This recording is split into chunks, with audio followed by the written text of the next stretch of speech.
Over the last years, we've been developing services to help the industry with improving the energy efficiency on ships, both from the design and operational perspective. We have set up a team to help ship owners, for example, to optimize their vessels from a ship propulsion perspective, looking into hull propeller design and help them in the yards to improve the designs.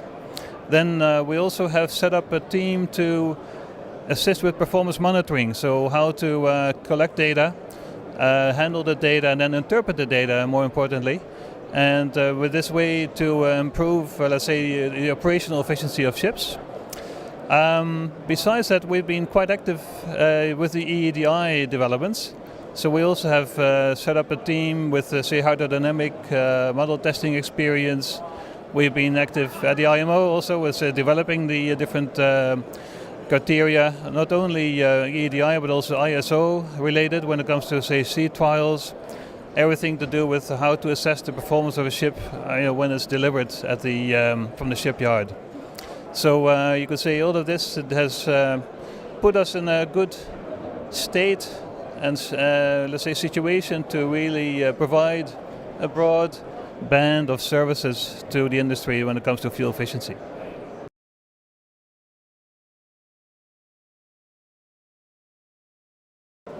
As we see, the main challenges for the industry is how to deal with the different emission requirements, say environmental regulations when it comes to what do we do to reduce greenhouse gas emissions, CO2. What do we do, what are the solutions to deal with sulfur emissions, NOx, so nitrous oxides, and of course we also have issues that we have to help the industry with when it comes to ballast water treatment systems. So all of these are, let's say, very high on our agenda when it comes to providing solutions.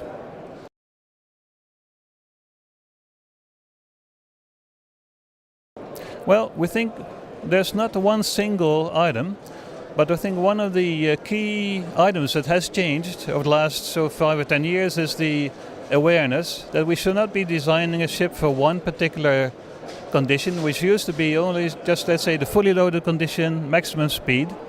And that over the years, the awareness appeared that we actually should look into the operational profile.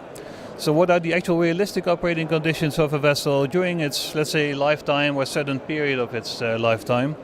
So then looking into what is a realistic set of draft, speeds, maybe even trims, and then design a ship for that particular set of conditions, which will make it more efficient over that set of conditions rather than for the one single design point.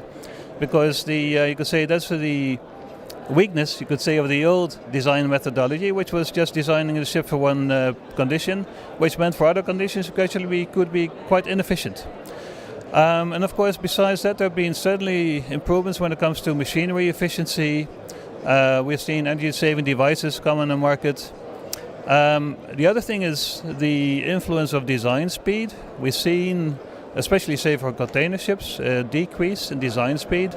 So not anymore we go and say 25, say 26 knots, but now it's more like maybe 20, 21, or 22 knots maximum. It has a big influence on the power that you need to install, plus the emissions, of course, as well. And from the operational perspective, I think the big influence has been just lowering speed, so slow steaming has made a big impact in terms of reducing emissions from the shipping community.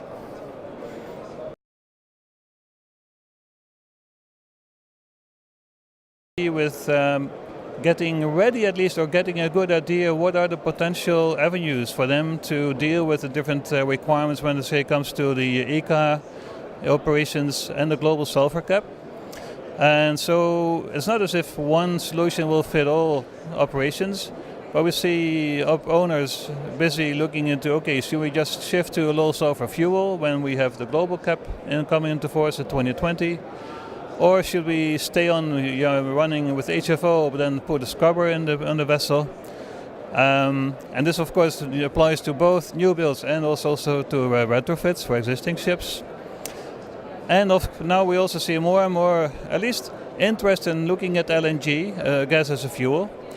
But we see, of course, and this is what makes the situation rather complex, is there are a lot of, let's say, still unknowns. For example, what's the fuel price going to be when it comes to HFO, MGO, or let's say low distillate or distillate fuels and low sulfur fuels? When it comes to the global cap, there'll be the fuel that you would have to choose would be a 0.5% sulfur compliant fuel. But there's still a lot of unknowns there when it comes to what is the quality going to be. There's no ISO requirements yet for that kind of a fuel. Also, likely it will be a blended fuel, so blended of HFO with the distillate.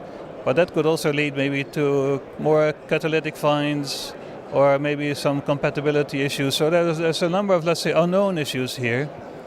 I looked at so I mentioned the pricing for the fuels. But of course, the other part would be, is it going to be available in your bunkering locations of choice? Certainly when it comes to LNG, we can see there's a startup of infrastructure. But when it comes to, for example, HFO, we don't know yet what will the availability be after 2020. And of course, then the other side is also what makes it difficult for owners is to, well, what is the cost going to be when it comes to investments? Because if you look at LNG, of course, it will increase your investment costs significantly. So again, there's let's say there's all these different elements make it quite hard to make a decision right now. But we see the owners and the industry getting ready at least to be prepared to make the decisions when the things have to be put in place.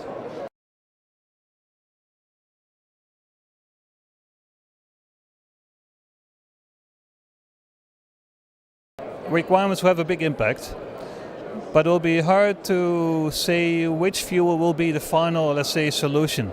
What we can see now is LNG will be more and more prevalent or be used as a fuel of choice because it's cleaner in terms of sulfur emissions. Also, depending on the type of engine, in terms of it's better NOx emission-wise.